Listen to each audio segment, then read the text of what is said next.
رب کے حکموں کو توڑا، ہم نے پرواہ ہی نہیں کی. ہم سمجھے دنیا میں آئے ہیں تو ہماری دنیا ہے، آوارہ ہوں، خواہشات نفس کے مطابق زندگی گزاریں، آنکھیں بے حیائی میں لگی رہیں، سوچیں آوارگی میں لگی رہیں، کان نغمے سنتے رہے، زبان جھوٹ بکتی رہی، ظلم و جبر کا بازار گرم رکھا، عصمتیں عزتیں پامال کرتا رہا، لوگوں کا مال لوٹتا رہا، حق غصب کرتا رہا، کلیجے اور دل چیرتا رہا، لوگوں کو زخمی کرتا رہا، لوگوں کے جذبات سے کھیلتا رہا. پرواہ نہیں کی کہ یہ دنیا ہے، امتحان گاہ ہے، چند دنوں کے لیے آئے ہیں، اللہ کے حضور پیش ہونا ہے، عملوں کا حساب ہونا ہے.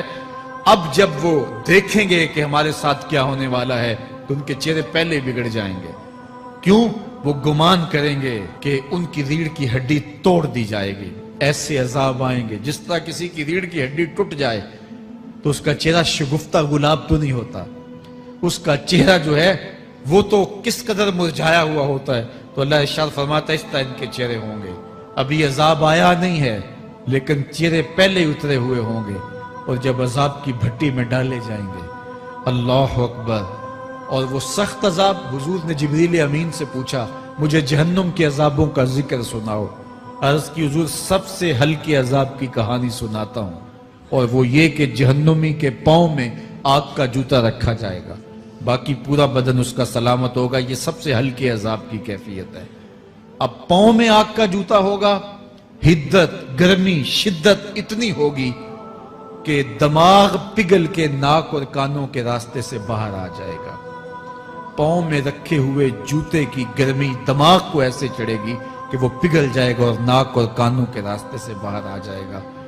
تو اللہ کے عذاب کے خوف سے چہرے بگڑ جائیں گے، حالت سلامت نہیں رہے گی. یہ بات ذہن میں رکھیں کہ اللہ جس کو جہنم میں ڈالے گا اس کو اس صورت میں نہیں ڈالے گا. یہ محمدی صورت ہے، یہ شکل اس کی چھین لی جائے گی اور اس کی شکل بڑی کر دی جائے گی.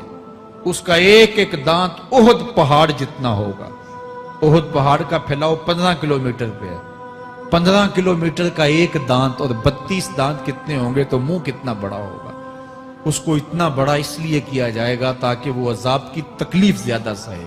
70 گز موٹی کھال ہوگی اور کھال جل جائے گی تو اللہ قرآن میں فرماتا ہے ہم نئی کھال دے دیں گے تاکہ عذاب کی تکلیف اس کو گوارا کرنی پڑے. پھر چیخے گا، چلائے گا، ہائے مجھے پانی دو، پانی دو، پیاس کی شدت ہے.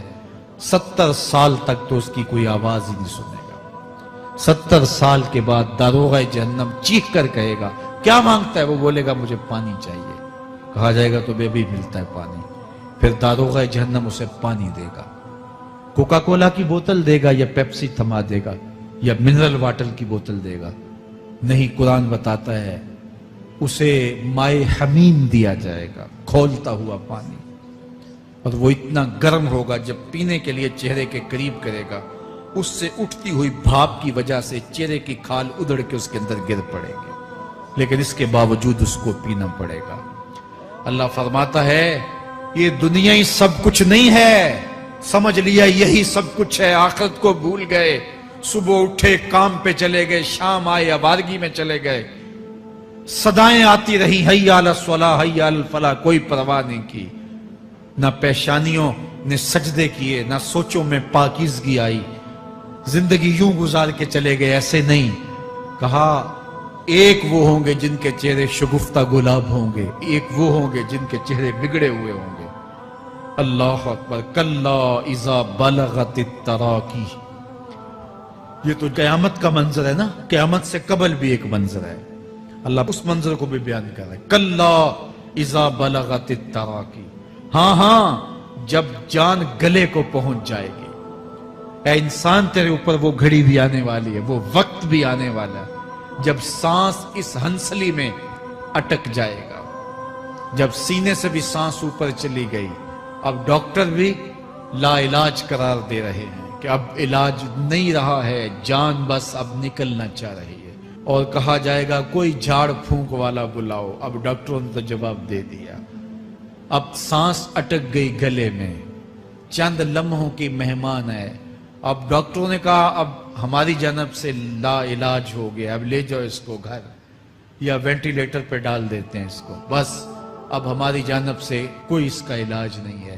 اب گھر والے روتے ہیں، کہتے ہیں کوئی جھاڑ پھونک والا لاؤ، کوئی دم والا لاؤ، شاید وہ کوئی دم کرے تو اس کی جان میں جان آ جائے۔ ڈاکٹروں نے تو لا علاج قرار دے دیا۔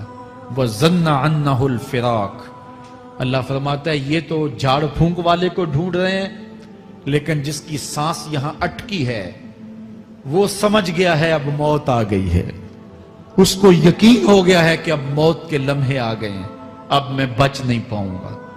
اب آنکھیں تاڑے لگی ہوئی ہیں۔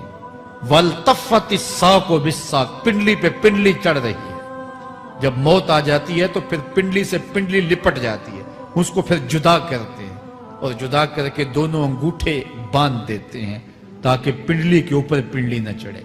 اللہ وہ منظر بیان کرتا ہے، صاحب یہ وقت آنے والا ہے جب دونوں انگوٹھے باندھ دیے جائیں گے، جب ناک میں روئی ٹھونس دی جائے گی، جب چٹے لباس میں کفن دیا جائے گا، جب غسال کے سامنے بے بس پڑے ہوں گے، وہ چاہے یہ بازو اٹھائے چاہے یہ بازو اٹھائے، گرم پانی ڈالے یا سرد پانی ڈالے، جب بس پڑے ہوئے ہوں گے جو ہے وہ غسل دینے والوں کے، اور ناک میں روئی ہوگی اور دونوں انگوٹھے آپس میں بندھے ہوں گے، یہ محل، یہ ماڑی، یہ کوٹھیاں، یہ بنگلے جس کو سویر شام لگ کے حلال حرام کی تمیز کیے بغیر بنایا تھا، غوث اعظم رضی اللہ تعالیٰ عنہ بولے مکان بنا رہا ہے، بسیں گے اور حساب تو جا کے دے گا، اور یہ تو ایک رات بھی تجھے اس گھر کے اندر نہیں رکھیں گے کہ چلو ایک رات مہمان رکھ لیں۔ کہتے ہیں نہیں نہیں، مہمانوں نے بھی جانا ہے تو جلدی کرو، اس کو سپرد کراؤ، وہ تو تیرا لباس بھی پھاڑ کے اتاریں گے، خود غسل دینے کے لیے تیار بھی نہیں ہے، تجھ سے خوف آنے لگا ہے، جاندی واری ڈرونا بنے ہوتے، ہاتھ نہ لاندے ڈر دے، جنہ لئی تو پاپ کمائے اج کتھے نہیں تیرے کر دے۔ آج تو وہ تیرے ساتھ تجھے غسل دینے کے لیے آمادہ نہیں ہے۔ وَالْتَفَّتِ السَّاقُ بِالسَّاقِ، جب پنڈلی پہ پنڈلی چڑھنے لگ جائے گی، إِلَىٰ رَبِّكَ يَوْمَئِذٍ الْمَسَاقُ، اس دن تیرے رب کی طرف ہی لوٹ کے جانا ہے۔ فَلَا صَدَّقَ وَلَا صَلَّىٰ، اس نے نہ تو سچ مانا اور نہ نماز پڑھی، وَلَٰكِنْ كَذَّبَ وَتَوَلَّىٰ، ہاں جھٹلایا اور منہ پھیر کے چل پڑا۔ ثُمَّ ذَهَبَ إِلَىٰ أَهْلِهِ يَتَمَطَّىٰ، پھر اپنے گھر کو اکڑتا ہوا چلا۔ اولا لک فاولا ثم اولا لک فاولا، تیری خرابی آ پہنچی، ہاں تیری خرابی آ پہنچی۔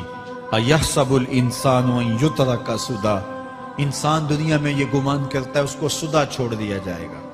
سدا عربی میں ایسے اونٹ کو کہتے ہیں جس کی مہار کسی کے ہاتھ میں نہ ہو، شترے بے مہار، جہاں مرضی جس گھاٹ سے چاہے پانی پیے، جہاں سے مرضی چارہ لے، تو شترے بے مہار کو کہتے ہیں سدا۔ تو یہ انسان بھی گمان کرتا ہے کہ میں بھی سدا ہوں، مجھے کوئی کیوں پوچھے، میرے جذبات پہ کوئی کیوں قدغن لگائے، مجھے کیوں روکے کوئی۔ بالخصوص جوانی کے ایام کے اندر جوان کو بڑا ہوتا ہے کہ کوئی مجھے کیوں، وہ تو ماں باپ کے کہنے میں بھی نہیں آنا چاہتا، وہ کہتا ہے کیوں مجھے روکتے ہیں، میری جوانی ہے، میرے جذبات ہیں، مجھے آزادی سے جینے دو، کیوں میرے راستے میں رکاوٹ بنتے ہو، میں سدا ہوں۔ اللہ فرماتا ہے نہیں، ایک اونٹ تو سدا ہو سکتا ہے، جس کو میں نے اشرف المخلوقات بنایا ہے اس کو تو سدا نہیں چھوڑوں گا، اس کو تو پابند بناؤں گا حکام کا۔ اب وہ کہتا ہے کہ نہیں نہیں، یہ کیسے دوبارہ اٹھائے جائیں گے؟ اب دوبارہ وہی بات پھر آ گئی، الم یک نطفۃ من منی یمنی، اللہ فرماتا ہے ایک بوند تھی نا، پانی کا ایک قطرہ تھا جو رحم مادر میں رکھا گیا، ثم کان علقہ، پھر وہ پانی کا قطرہ لوتھڑا بنا، فخلق فسوی، پھر اللہ نے اسے پیدا فرمایا اور پھر ٹھیک ہموار کیا، فجعل منہ الزوجین الذکر والانثی، پھر اس سے وہ جوڑ بنائے، کوئی مرد بنایا کوئی عورت بنائی۔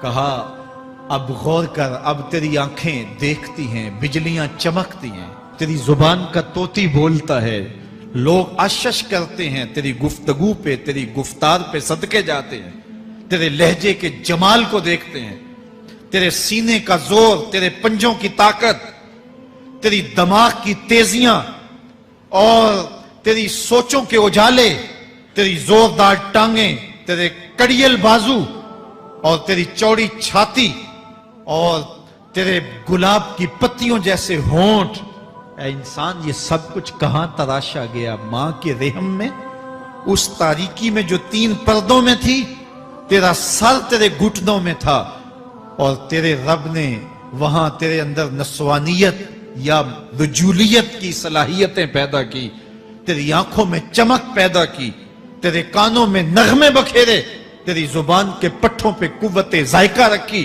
تجھے بولنے کی صلاحیت دی، تیرے پنجوں میں زور رکھا۔ آج تو مفتی شہر ہے، آج تو علامۃ الدہر ہے، آج تو قاضی القضات ہے، آج تو منسٹر ہے، آج تو وزیر اعظم ہے، آج تو پہلوان ہے، آج تو شہزادہ ہے، آج تو بادشاہ ہے، آج تو زوراور ہے، آج تیری طاقت کے کیا کہنے؟ آج شیروں کو تو نچا لیتا ہے، ہاتھیوں کو تو بٹھا لیتا ہے، آج تو بڑا زوراور گھڑ سوار ہے، آج تیری طاقت کے کیا کہنے؟ تو کشتی کرتا ہے، زمانہ دیکھنے آتا ہے، آج تیری طاقت کے شوہرے ہیں، تیری عظمت کے تنتنے ہیں، لیکن انسان تو ایک ناپاک قطرہ تھا اور رحم مادر میں تھا۔ تیرے اندر یہ رنگ کس نے بھرے؟ تیرے کانوں میں نغمے کس نے رکھے؟ تجھے دماغ کی قوتیں کس نے دی؟ زبان کو بولنا کس نے سکھایا؟ آنکھوں میں توانائیاں کس نے رکھی؟ تیری زبان کا طوطی بولتا ہے، یہ سلیقے کس نے دیے؟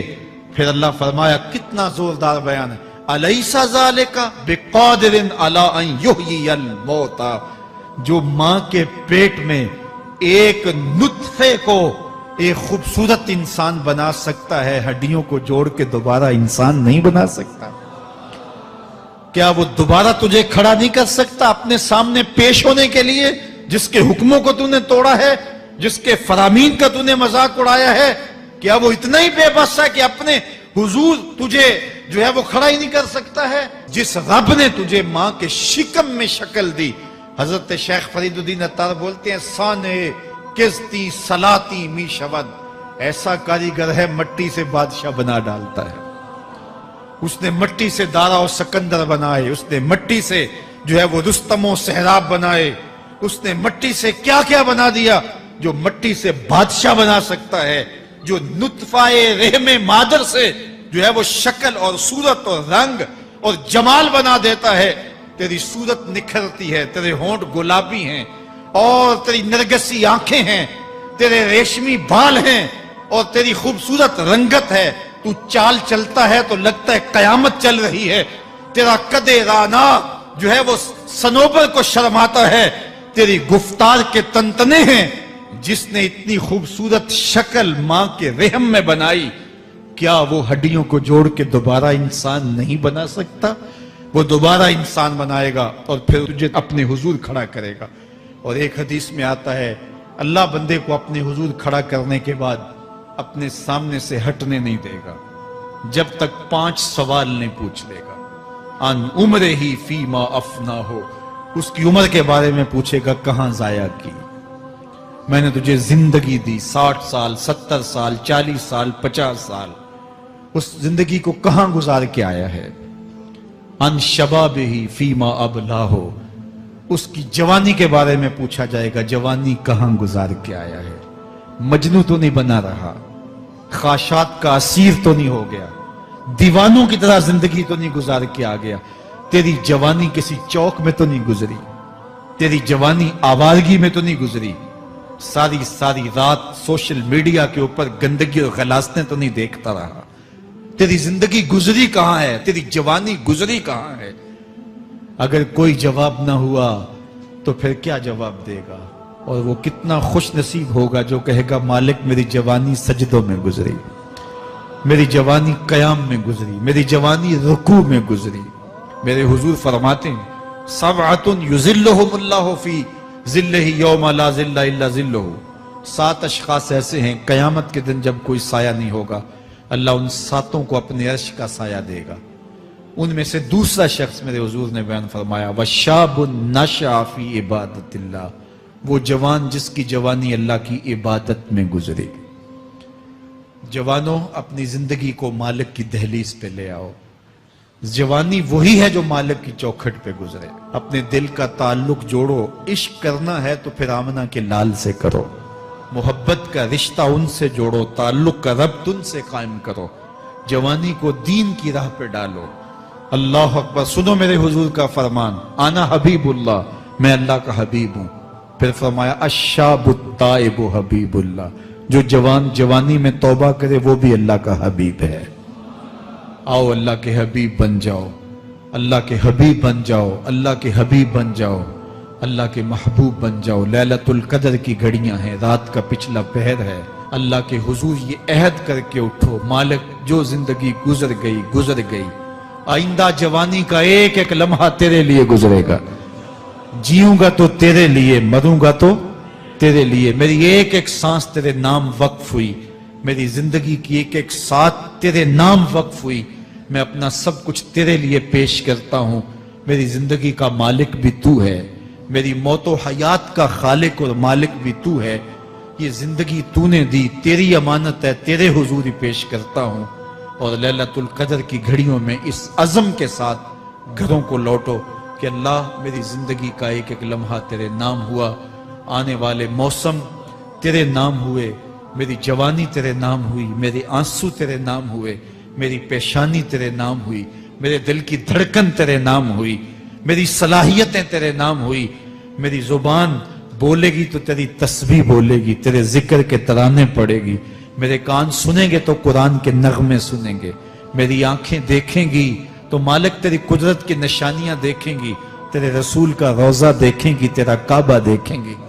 مالک میری زبان سچائی کے نور سے مالا مال ہوگی اور میں ساری زندگی تیرے نام کرتا ہوں۔ اور جب آپ اپنی ساری زندگی اللہ کے نام کر دیں گے تو پھر وہ پوری کائنات تمہارے نام کر دے گا۔ کی محمد سے وفا تو نے تو ہم تیرے ہیں، یہ جہاں چیز ہے کیا لوح و قلم تیرے ہیں۔ اللہ آپ سب کو اپنی پناہ میں، امان میں اور حفاظتوں کے ساتھ میں